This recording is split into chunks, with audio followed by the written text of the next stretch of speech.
This is me absolutely cruising my way through writing down all 42 of the Thai consonants with its beginning sounds, its ending sounds, and its tone class, all 15 of the vowels, both short and long forms, and the 4 tone markers, all without any notes. This is a combined, hold on, let me check my notes, 219 cells that I had to memorize. And you're probably like, wow, Jackson, that's super impressive. How did you manage to do? Well, it took 2 months. It took 2 months. So how did I get here? What was the hardest part? What's next in learning Thai? Well, stick around to find out. Hi, I'm Jackson from Let's Learn Languages, and I started learning Thai 2 months ago. And you're probably like, why Thai? Why not French or Russian or Spanish or a popular language? Well, it's because I fell in love with a girl who was Thai, and she spoke Thai, and I was like, wow, this language is so cool because you're just so animated when you speak. I want to learn that one. And so I've been learning it. Since then, she's kind of rejected me, which is fine because she's in Thailand, like it's not gonna work. But there are many other reasons that I want to learn Thai, not just because of her. She got me interested in it, but I honestly think that the culture is very, very friendly, very welcoming. At least from what I know of Thai people, they're very happy, excited. They want to search to have fun. They're always searching to have a good time, which I think is just lovely. Also, I want to visit Thailand because I've heard so many good things about Thailand. And plus, it's really cheap and the food is really healthy and it's beautiful, so sign me up. And as I continue to memorize the alphabet, which is what I did over the last 2 months, it actually is really cool. I really like the alphabet. It's very different. It's not like many other alphabets. Really complex, but that's beside the point. It's just very swirly, so it's pretty fun. But yeah, since 2 months ago, the only thing that I've been working on is A, getting a grasp on the language, and B, memorizing the alphabet. That's it. And when I first started, I didn't know how the hell I was supposed to study. How do you study Thai?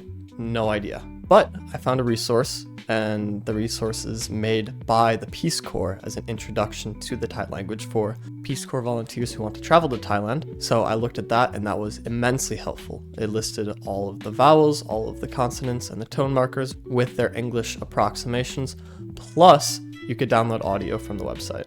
And this was really, really helpful in connecting the symbol to the sound that it made if there was no English equivalent. But before that, I also was just browsing on Reddit, and I heard that it's very useful to memorize the alphabet or learn the alphabet first before you actually start learning it, because any Romanized script, the spelling is very inconsistent. So if you can read Thai, then you can sound it out exactly how you would see it in Thai script. And I thought, wow, that makes sense. I want to learn the consistent way. I want to learn Thai in a consistent way, so let's do that. So I did that. And now you're like, well, how did you do it? How did you memorize the entire alphabet? Well, I broke it up into 3 sections: tone markers, vowels, and consonants. I got the tone markers right away. The vowels took about a month. The vowels took a month, and then the consonants took a month. And then putting it together took an hour. It took a long time.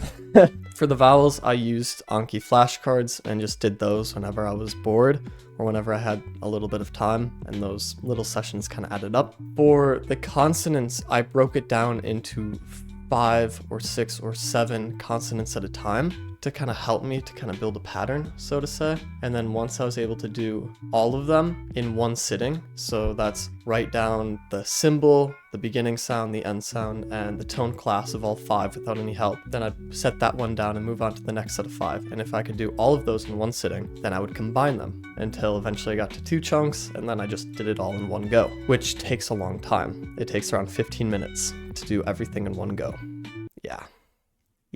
And in order to memorize the consonants, I just wrote them down over and over until my muscle memory got so good where I could just write it down. So I just kind of brute forced my way through all the consonants. I don't know if that's advisable, that's just what works for me. So that's what I did. And now you're probably like, Jackson, you didn't give up? Wouldn't it be really easy to give up if it took you 2 months to learn the alphabet? And I think addressing mindset is something that's really important, because I had the mindset going in that it's going to take me a long ass time to learn all of the characters. All of the characters that they have are completely different than the English characters, except for the W's. There are some W's that are pretty similar to W's in English, but other than that, it's pretty damn different. So I knew going into it was going to take me a while, and I just gotta kind of get the ball rolling, and it'll make sense to me eventually. And this is the hardest part of learning this language. That was kind of what got me through it. Also, I want to mention that only studying for a short period of time, or not studying all that much within the 2 months helps a lot, because it's really easy to study 5 hours a week and then get burnt out after 2 weeks, because that pace is grueling. An hour a day, Monday through Friday, that's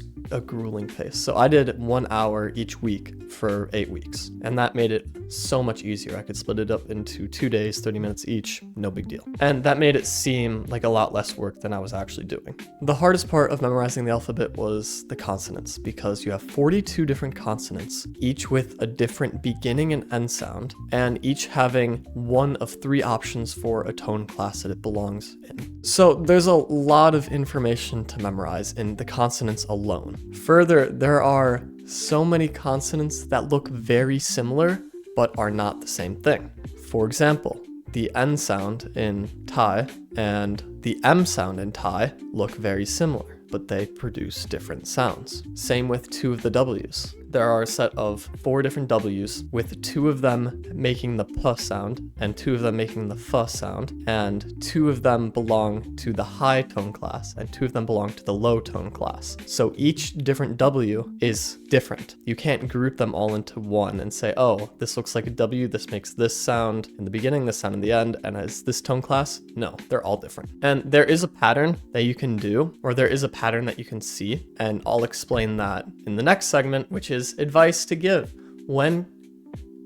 that was a sweet segue. When learning the consonants, if you group them into similar groups, then it'll be easier to memorize. For example, I did all of the symbols with the sound that started with T, and I think there were like 6 or 7 of them at first, so that I wouldn't have to worry about memorizing which sound it made at the beginning. I'd only have to worry about drawing it out, which sound it made at the end, and what tone class it belongs into. And this could work with a lot of different things. The W's are another example. I would group them all up and I would pick out different things that differentiated them, and through doing that so much, I would remember what W's are different from what W's. And you just do that over and over. So when you group these things, to chunk them, consciously choose which groups each symbol belongs in, to make it easier for yourself in the long run. You don't want to put in like completely random characters with no rhyme or reason, because it'll be really hard to memorize them at first. But if you chunk them into similar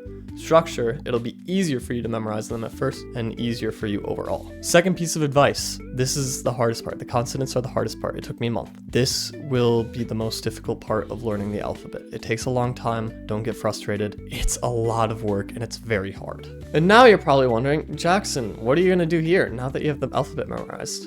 Now I'm going to learn words. I don't have a goal. I don't know how many words I'm going to learn. Maybe I'll just do 100 words a month, and by the end of the year, I'll have 1,000 words memorized. That's a good idea. I'm going to do that. So that's what I'm going to do.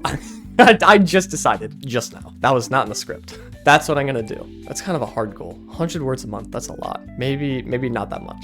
Maybe if I memorize 400 to 500 words by the end of the year, I'll be happy. No need to go super fast and burn myself out. I don't know exactly where I'm going to take it, but right now I'm going to start memorizing words, and I think that'll give me a good foundation to start conversing with people and stringing together sentences, because I've heard that the grammar is pretty straightforward. And what's nice about doing that is that if I just use flashcards, I get to learn to read at the same time, because as I flip the card from the English to the Thai, or Thai to English, whatever, I would have to read it to sound it out and speak it as I use my flashcards. And yes, this is coming right off the back of a video that said, don't use flashcards. Well, like I said in the video, flashcards at the very beginning at very common words or the alphabet, those are a great time to use flashcards.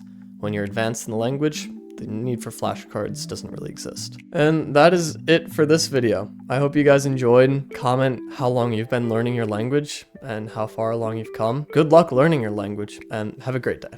Ciao.